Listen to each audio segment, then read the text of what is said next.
What's up, everybody? Welcome to episode 80 of the Newberg podcast. I'm J. Chris Newberg. Today we are Hannah-less because she is having some work done at her place and it's loud. And so it's just me. And I just figured, why not take this opportunity to talk about all the things that are on my mind grapes. So I just wrote down a whole list of stuff that's on my mind and I want to chatter about it. We'll get to it. It'll be super fun. It'll be great.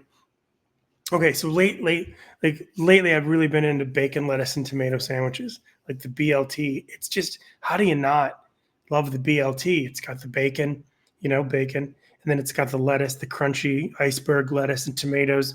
And you put the mayonnaise on there, and then maybe you throw some cheese on there too. And then I'm like, so good, right? But then I Google what's healthier, a hamburger or a BLT, and they're like, well, mostly the BLT because of the lettuce and the tomato, but you could make a healthier BLT. And I'm like, gasp, tell me how to do that. So what do? They say, first things first, they're like, no mayonnaise. And I'm like, no mayonnaise? What are you going to have, a dry BLT, on the weird toast thing? That's just idiotic. But they were like, no, don't be a fuckface. That's me. And they were like, here's what you need to do. You need to use avocados as mayonnaise. Hold on a second. I never even thought of this. I've heard of avocado toast, but I just assumed it was the chunky avocados. Nope. It's like you take the riper ones and you spread the avocado on the thing, and then boom, you've got lube for your bread. And then they say, instead of bacon, use turkey. What? That's not even a BLT anymore. Yeah, it is. It's bacon, lettuce, and turkey. And then all of a sudden you've got the same tomatoes, the same lettuce. Now you've got a healthier meat alternative. And then you've got some avocado. But also don't make it be processed turkey. Get actual baked legitimate turkey from whole expensive foods. And then you're in a good place. So I was like, all right, I'll give it a shot. You know what? Not as good.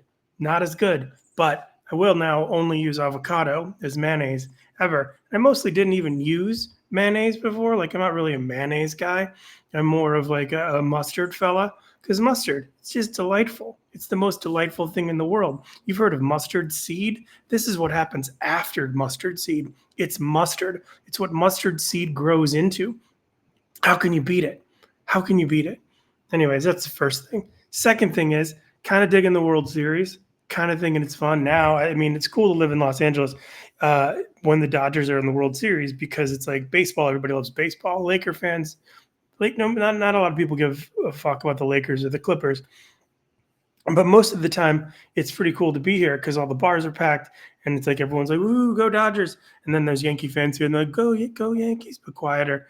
And then I was watching the game yesterday at Sadness Ranch with the boys, with Scotty, Johnny, Suncrist, Joanna, and Josh, and I watched the play where that idiot fan in the stands ripped the ball out of Mookie Betts' hands.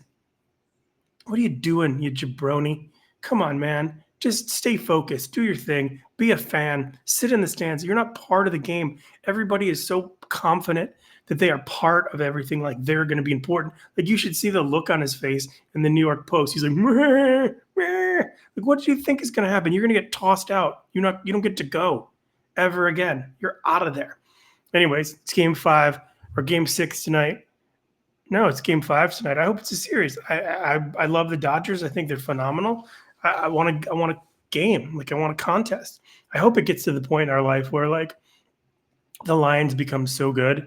They're like, gosh, I just want someone to compete with them. Like how it's been the opposite for us for a million years. That'd be pretty great. But who knows? Anyways, back to my list of mind grape stuff. I think that the hardest thing to do is to be able to pick yourself up. I mean, not physically lift yourself, because that would be kind of challenging because of the whole anti-gravity thing. But I think the ability to pick yourself up when you're going through it, even when you're not going through it, staying positive is hard work.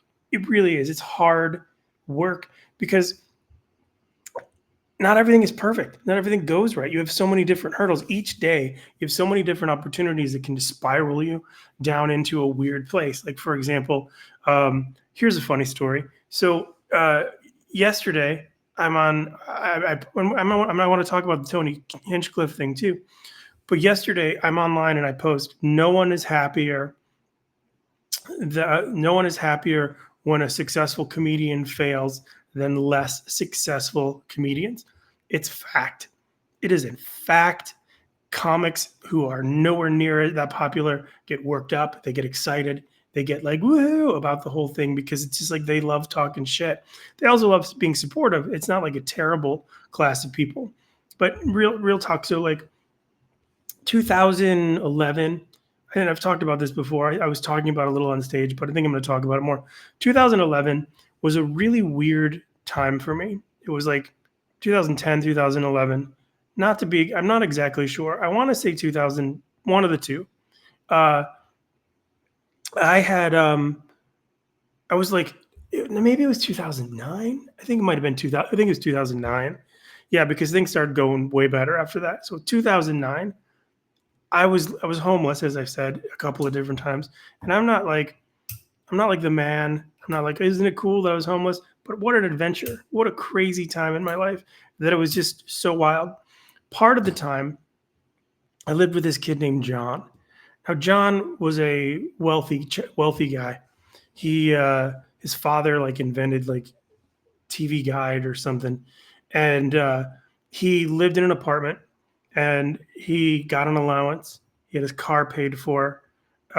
He got envelopes with gift cards for food every week, and he was, well-to-do. Didn't have a job, just did stand up. Very narcissistic guy, handsome, very selfish, like just kind of a weird dude. He and I were friendly, but we didn't really get. We were kind of more frenemies than anything else. We didn't really get along. But at this point in my life, I was just like, I was desperate. I was staying wherever I could. I was sleeping on this guy's floor, and I remember it was like this window that like faced uh, east. So at like 7 o'clock in the morning, the sun would turn that window into a magnifying glass, and I'd be drenched, and it would be terrible. And he was a good-looking dude, so he was always bringing women home. He was always leaving his used condoms on like the sink, and like it was just gross. So I only stayed there for a little bit, and then eventually, then I booked something, and I booked a bunch of stuff, and things got better. But during this period of time, like after that, after we lived together for a while, like I took him on tour. He was very inconsiderate. He was always late. He was just like he did more time than he was supposed to. He was just, kind of a spoiled rich kid. In any event, long story stupid, we became no longer friends. I haven't spoke to this kid since 2009.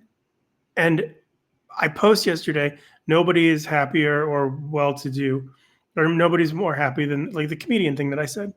He responds publicly like a fucking coward. He writes, "Hey man," he's like, "that makes sense because no one's a bigger hater than you." And I'm like, hilarious. I'm like, "Hey buddy," and I respond publicly because it's like, why? What, this is 14 years ago. I for sure haven't thought about the kid in a decade. And so I respond and I'm like, hilarious, dude. I haven't seen you in 13 years. And I'm like, I probably wasn't the greatest person then. I was homeless. I was having no success. I probably was bitter. I probably was the hater that he references to. And I'm like, I'm very sorry about all of that. I hope you have continued success.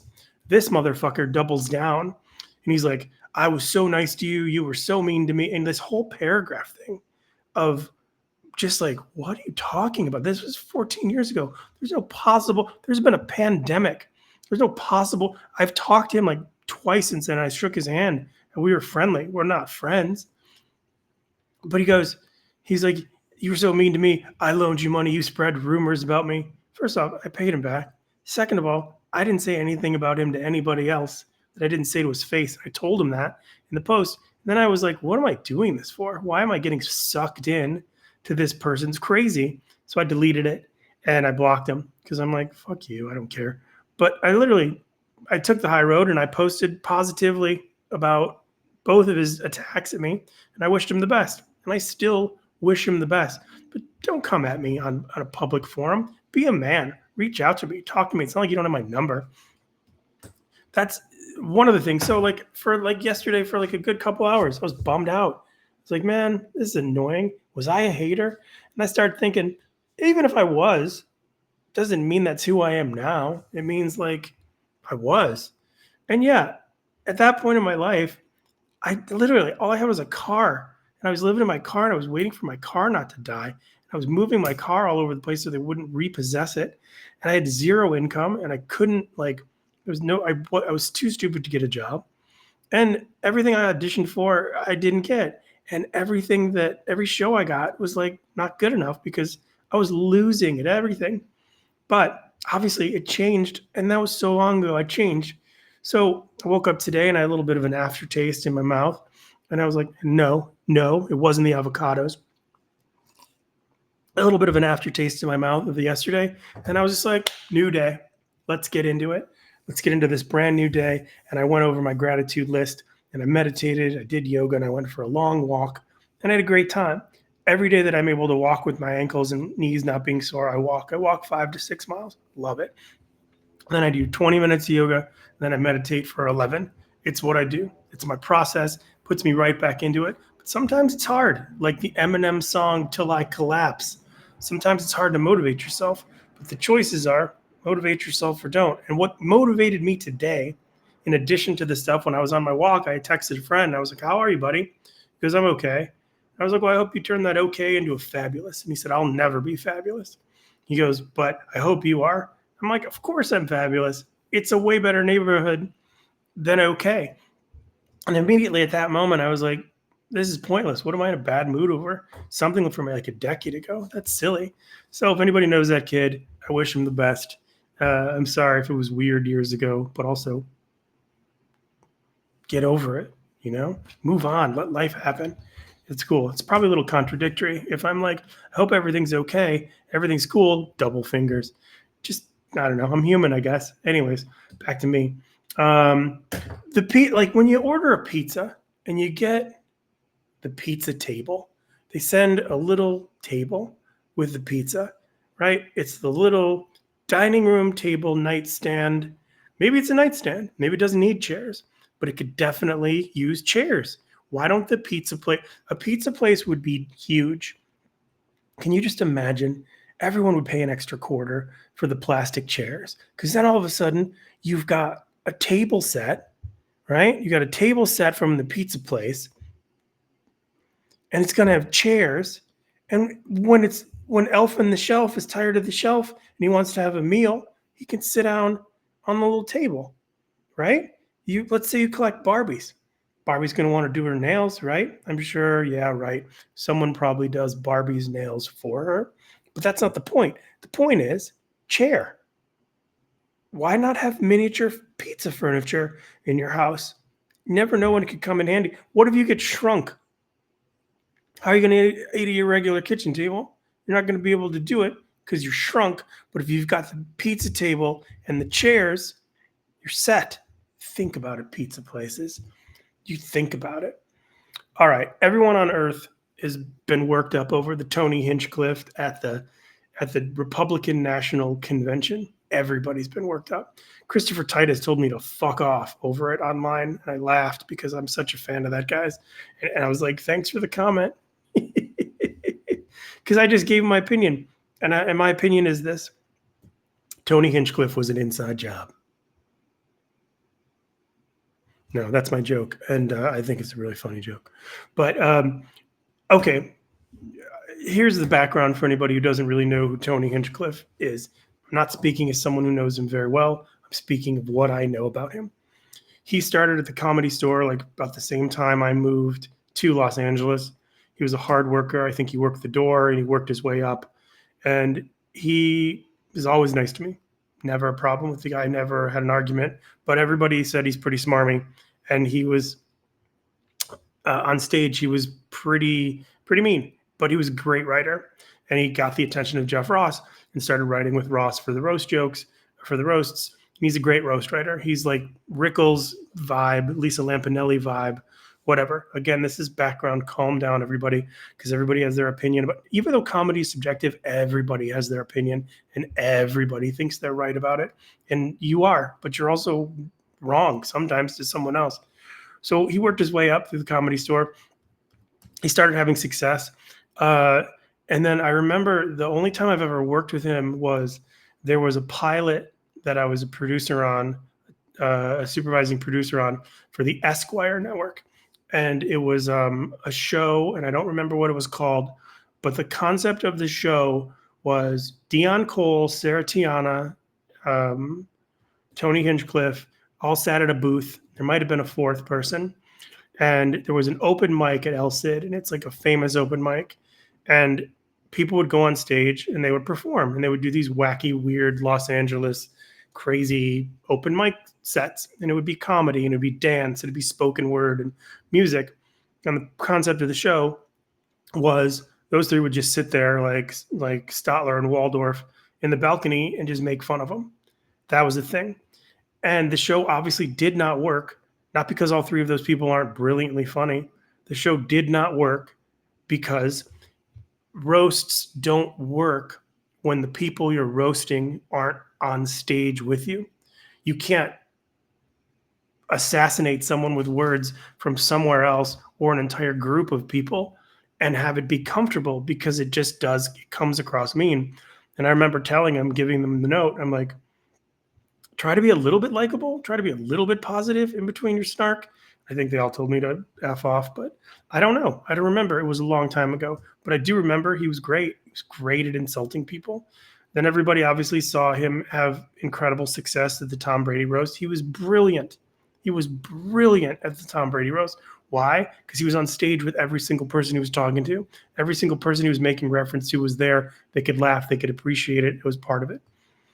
I have no idea how he booked that show, the Republican National Convention. I don't care what your politics are. I don't care anything. But man, this election is getting funky. It's just getting fucked and just weird to watch. Biden being like, Trump supporters are garbage people. Like, how many bourbons do you think he had before Grandpa started talking just talking about that? Like, he had many, he had like Richard Nixon levels of bourbon in Frost versus Nixon, like just many. And like, okay, whatever. And then on the other side saying whatever. That's the point. Back to my story. The reason Hinchcliffe didn't work there was one reason and one reason only. Those people weren't on stage, and he wasn't talking about individuals. He was talking about groups of people. If you break down his jokes, those jokes in a comedy club would be funny. They would work. I'm not defending this guy. I'm saying strictly as a huge fan of comedy. First off, there's garbage in the middle of the ocean. There's the Puerto Rico thing. Puerto Rico is bummed out. Has no one ever said anything bad about Puerto Rico before? There's a garbage island. There's a floating pile of garbage in the middle of the ocean. It's called Puerto Rico. Okay, Puerto Rico is upset. But had he, because he was in New York, had he said Staten Island, had he said it's called New York City, it's called Queens, it's whatever, anything would have worked. Would have worked because they were there. They were part of it. It just would have worked. And then when he was talking about Latinos and saying, oh, Latinos, they have a lot of babies, they don't pull out. And then he went and made it a border thing. Like, he wasn't talking about one specific person. He wasn't like, oh, Elon Musk has got 150 kids. He's like, that guy should pull out. Like, he wasn't talking about a person, and those people weren't there. So it was just a generalization. And then when he was talking about the Taylor Swift, Travis Kelce being the next O.J. Simpson, oh my God, if that joke was on a roast, it would have been amazing. But of course, he polarized her because they weren't there, and he was dying. If you watched him during that set, he was not winning. He was just like, he was doing all the comic things. He was apologizing. He's like, oh man, I don't normally have to follow the national anthem. And like, you could just tell he wasn't in his zone because he's much quicker. He's much faster. He goes after people. Were they racist? Absolutely. Were they offensive to many? Absolutely. Was he doing exactly what he does? Yeah, that's his job. He's a roast comic. Did he make a poor judgment call? According to every news channel and every person who saw it, yeah. But according to him, he did what he does. You can't take away from the fact that the kid is successful. People are like, he's not successful. Yeah, his podcast is sold out Madison Square Garden. It's sold out like Staples or the Forum. He's successful. He has millions of followers, and those millions of followers, this is probably going to make him bigger. People are like, oh, he's probably going to get dropped by his agent. The hell he will. He prints money. He just does. Again, whatever. If you saw it, you have your own opinion. But me as a comedy writer, comedian, handsome man, I watched it and I wasn't shocked. I just was like, this was a tough set, because it was a tough set. But can you just think about a few things? Number one, for 8 to 10 years, people, comedians, television hosts, pundits, news anchors, columnists, people have all gone after Trump with jokes, millions of jokes, so many jokes about Trump, trying to take him down. This is decade. What if the person who ends up derailing his campaign was a comedian who he brought in? The world is so bizarre. I just hope, no matter what happens during the election, I hope that it's not a bloodbath and people aren't rioting and being crazy. I just hope it's calm. We all accept whoever wins. We move on as a country and be less divided. That would be fantastic. But holy smokes, of course there's people who are racist who thought what he did was funny. Of course there are people who are human who hated it. I don't know. I have no idea, but I would not be surprised in this world if he became bigger from that. He's been talked about constantly for 3 straight days. It's bananas to me.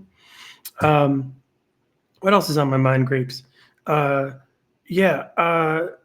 phrase, I was talking to my buddy Paul the other day, and about this. I was like, I mentioned, I said, oh, who's going to the 3 jokes I made were Tony Hinchcliffe was an inside job. Who's going to see the Tony Hinchcliffe show tonight in Puerto Rico? And the comic, no one is happier about comics. That's the one that Titus told me to F off. And actually he said, go fuck yourself. But it's true. Comics do get excited. Remember when Joe Coy didn't do well on the Golden Globes? What comic in the world didn't take a chance to write a joke? It's not mean-spirited. We're just yucking it up. It's just like, suck it up, dude. Haha, bust your balls. Never mean-spirited. Comics are weird. We're a strange group of people. And then when Jon Stewart defended him, everyone's like, Jon Stewart is the new Bill Maher because he defended people. Be open-minded. Just listen to what he said. He didn't say it was the right move. He didn't say the guy killed. He didn't say he agreed with it. He just said he did what he does, and that's exactly what he did, what he does. So Paul's like, I say, Tony did this. And he goes, who? And I was like, Google it. Because I didn't want to write, oh, he's the comedian who normally does the roasts. He's the person, whatever. And then I just said, I triggered my friend, Paul. He just like got so mad. But in the coolest way, he was just like, when someone says Google it, they're basically telling you to fuck off.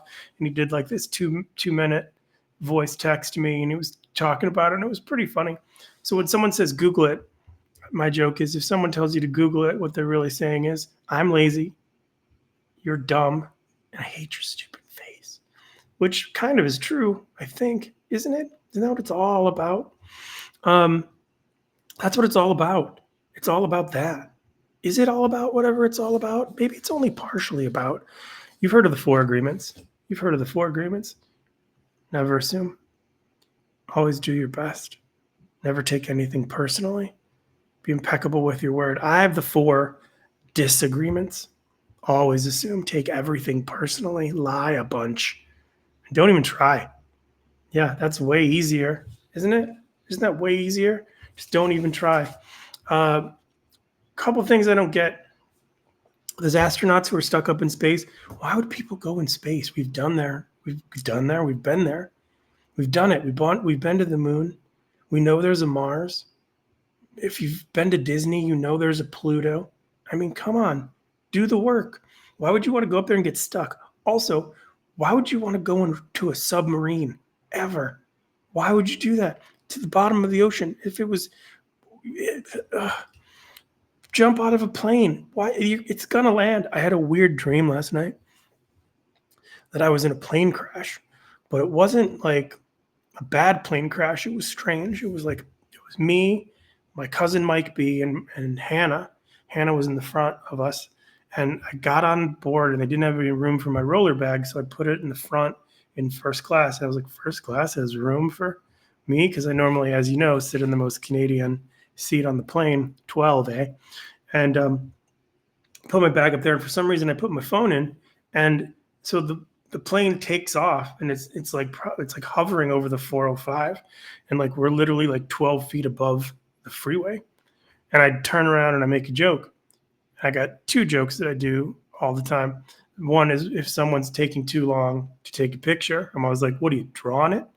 And it gets a lot of laughs. It's better than saying cheese. And then I was like, I turned around to whoever I was sitting behind me on the plane. I'm like, "What are we driving? What are we driving home?" Ha ha ha.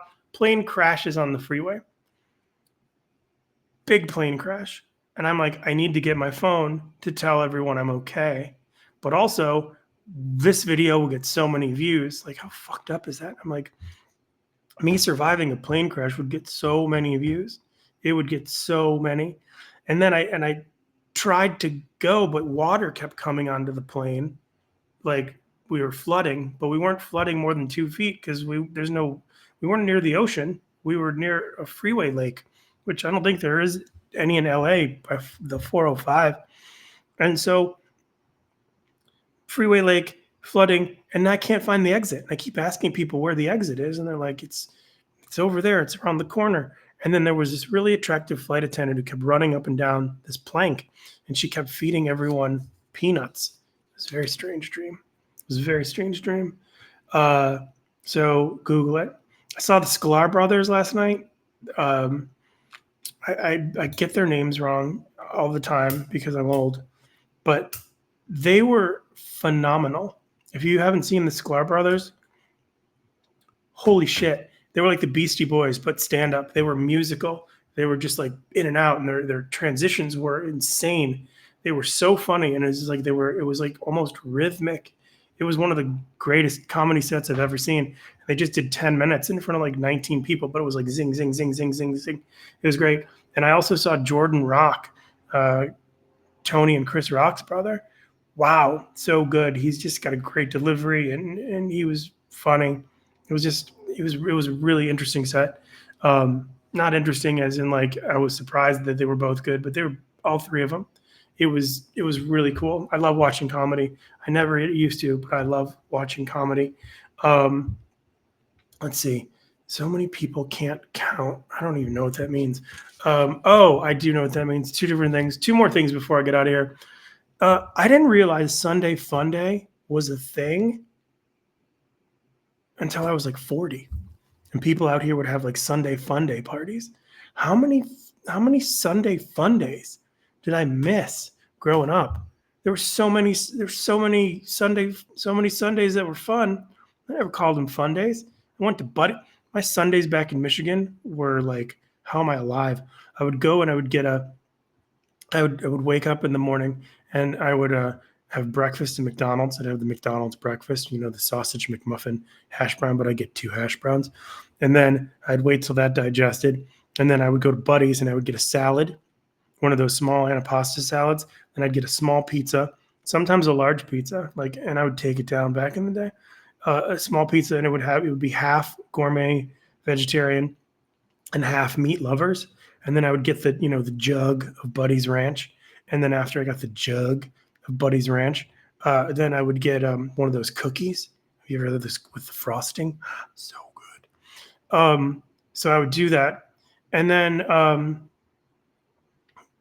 it was fun, but I didn't specifically start off having a day for the purpose of being fun called Sunday Funday. Who does that? I do now. Every Sunday is Sunday Funday, and I'm aware of it. I guess I'm saying I had 40 years of not having fun on Sundays. What other rhyming day fun did I not get to experience? I guess I'll never know. I guess I will never know. So many people I can't count. I was in the shower before the show because I wanted to smell nice for everybody. And I was thinking, I don't have any idea how many people I've ever had sex with. I know it's a lot, but I don't even think I could count. I mean, I'm not bragging. I'm just saying I was a whore when I was younger. And it was just like a lot, a lot, a lot. Like I remember talking to my dad and I was like, how many people have you had sex with? He's like, 20. He's like over 100. I was like, oh, that's great. And he was 18 years older than me. I think it was 19 at the time. He's like, hell, at your age, I'd already been with like 20. And I think I'd already been with over like 100 at that point. Yeah. I mean, back in the day, I could count. I couldn't count. So if you're ever one of those people, you're welcome, or I'm sorry. Either way, what a great episode. I don't know what I was talking about, but it was episode 80. I had a great time. Hannah will be back next week. Please have an amazing day. Please have an amazing week. Please have an incredible life. You're here. Be happy. Be lucky. You're successful.